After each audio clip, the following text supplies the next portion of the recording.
Hi, Anne Spencer here and welcome to my Wellbeing channel. It's lovely to have you back. I just said it's lovely to have you back. Very assumptuous of me. But it would be nice, please do. Thank you. But if you did or if you didn't, it's all good. We're all grooving. And today I want to get in touch with your unique presence just to find a clearer mind in this lockdown. And before I do, happy birthday to that wonderful man, Tom Moore, Captain Tom Moore? Well, he's actually a colonel now. He's reached 100 and now he has raised over £30 million for the NHS. How amazing is that? If ever there was a spirit to be caught or see someone with spirit, it's him. I just can't believe how determined he's showing determination and not giving in.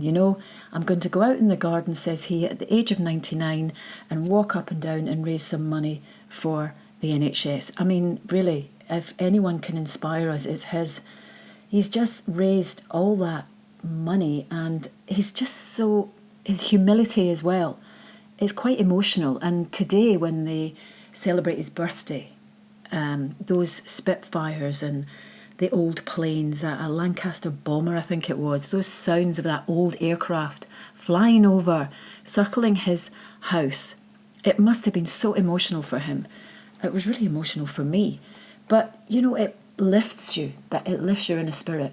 If anyone can catapult you on a day to feeling really positive, it's him, And it really does have to help us in this lockdown as well. In other words, it doesn't matter how bad it gets, we've got to keep on going. So we owe it to ourselves to be useful to ourselves.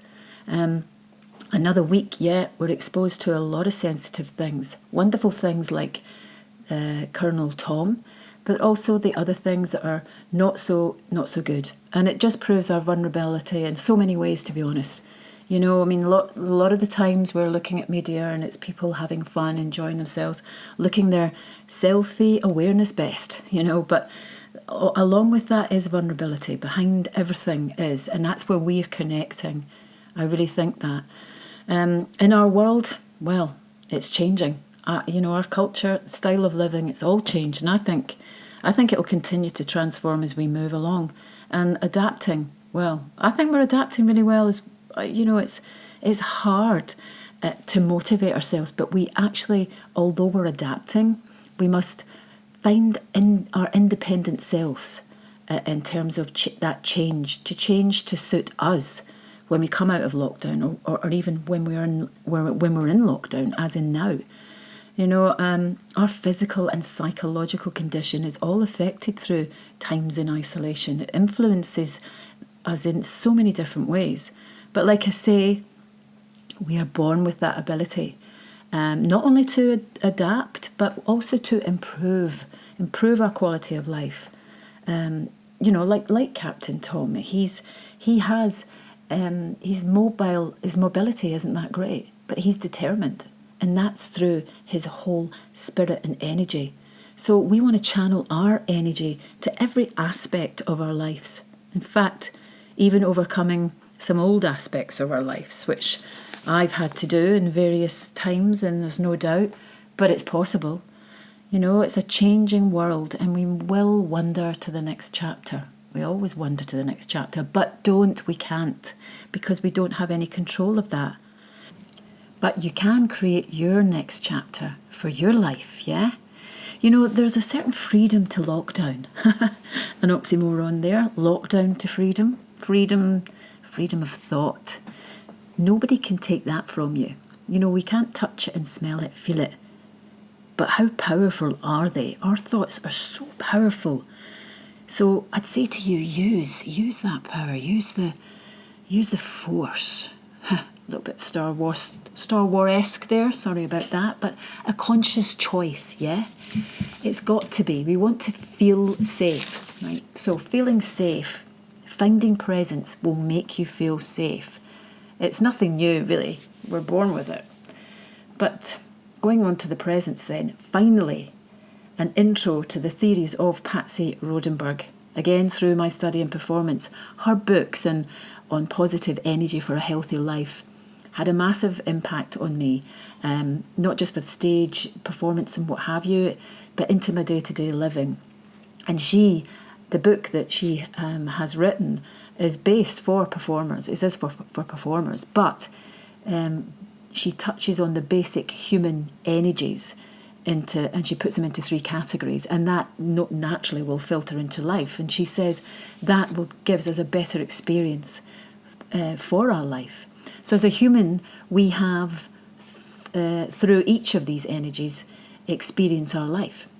Each energy gives a different experience, for example. Maybe a little bit confusing that, but we access all 3 to survive and cope in our life. In other words, any thought or emotion or experience in any of these circles, so to speak, will be with a different degree of intensity. Okay, maybe that's quite confusing. So to simplify, hopefully I can simplify, we're talking about the 3 circles. If I talk about the first circle, where we find our presence, the first circle is where she says our focus is inward on ourselves. So our energy is generated and it falls back into us, kind of thing. We're not very observant or perceptive about people around us. Introvert, you could say. A lot of time we withdraw when we're in that particular space of energy. And you'll know, because you'll find yourself in that before. And then going on, sort of skipping the second one, but going on to the third circle is the energy where it's outwards, the reverse of the first one. Energy that goes often not targeted, and your attention is outside of yourself, right? You're unfocused, and some people like that. You can get your parties and rally the people around, have a bit of fun, but the drawback is that you're just not engaging in anything specific. So you will lack that intimacy and that presence. So yeah, you guessed it. Second circle energy is connecting and everything is focused. So your energy moves outwards. How good is that? I hope you're following this. Like the energy is moving out towards an object of your attention. If you see a child, a little boy, a little girl playing with their toy, and they're lost in the zone because they're present with that toy. It's like an interaction with it. They're not actually receiving sort of the human energy back from the toy, but the toy is giving them an absolute attention, and they're playing with that. If you're listening to music in second circle where your presence is, you are taken away adrift with that music. You're in place with it. And that's the best place to be, your emotional connection. It's a two-way street, in other words, You're reaching out more, and you're centred and you're alert. I think you're more compassionate as well, and you become non-judgmental because you don't have the time for that, yeah? It's the whole you. Romanticise it if you like, darlings, but it is the whole you. So presence gives you that, allows you that, to clear that mind while you're in any situation. It's centering you and you're alert. So in simple terms, because I like things simple, to tell you that I think Rodenberg wrote this book, or created this theory through the theories that she started to come up with, to make us aware of how clever we actually can be in hiding ourselves in different energies. We hide in circle 1 because we're introvert, so we're frightened. We don't want to be out there so much.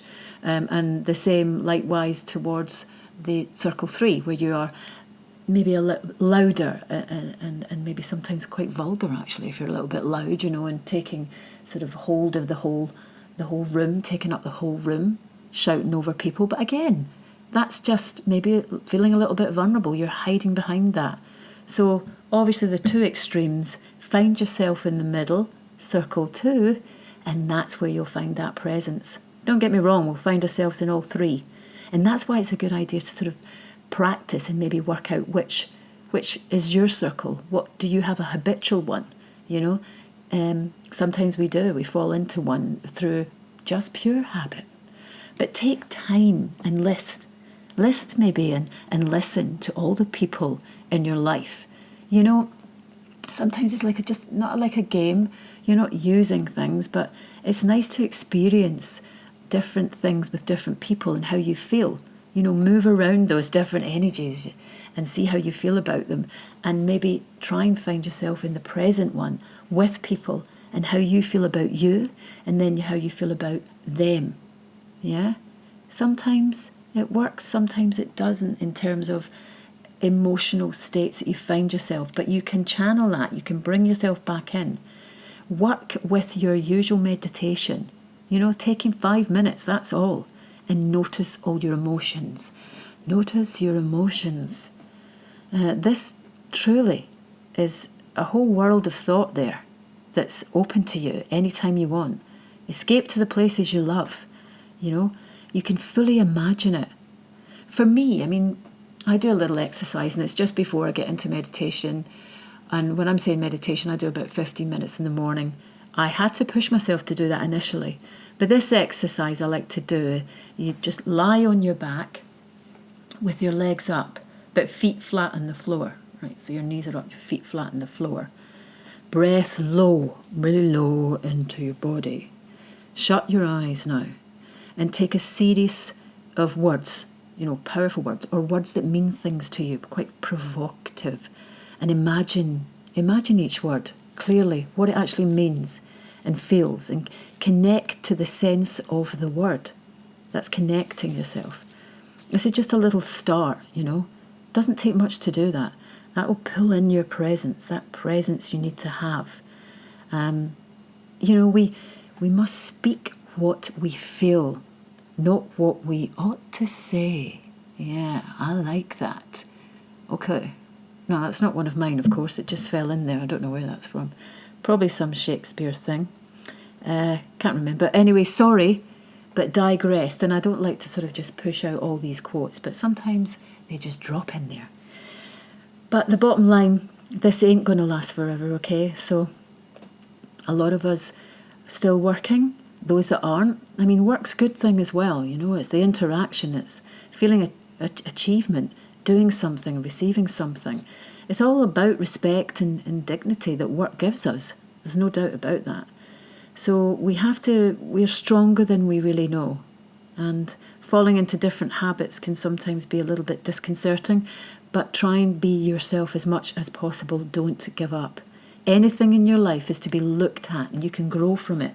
Remove all the thoughts that don't serve you. They'll all vanish eventually because you will be on this process. It's a process of change. Change is good. It really is. And you know yourself, there's some things you do want to change. Not everything. You're happy with a lot of stuff. You think, no, I like that, but why can't I stop doing that? Well, you can. Just channel yourself. Bring yourself in. And it is a great process, this, of change. I love it. I really love it. And I know that you will too. And just, actually, before I go, those of you that did return to me, the macaroni cheese was fabulous. Cauliflower, broccoli, ham and chicken. Well, I left out the ham. It's just all too much. And obviously the macaroni. But I did say I'd tell you if it was lovely, and it was great. Remember, it's all about the base cheese sauce. It's all about the base. I won't go there. Hey, I'm not advocating high carbohydrates here, of course. It's all about balance, yes? Life balance. Here's a balance. Salmon and chips. Yeah, and the greens, I know. So, anyway, let me just say, ground control to Major Tom. Happy birthday, Colonel Tom, and I'm sure everybody feels the same way. Thanks, guys. Hope you join me again. Bye for now.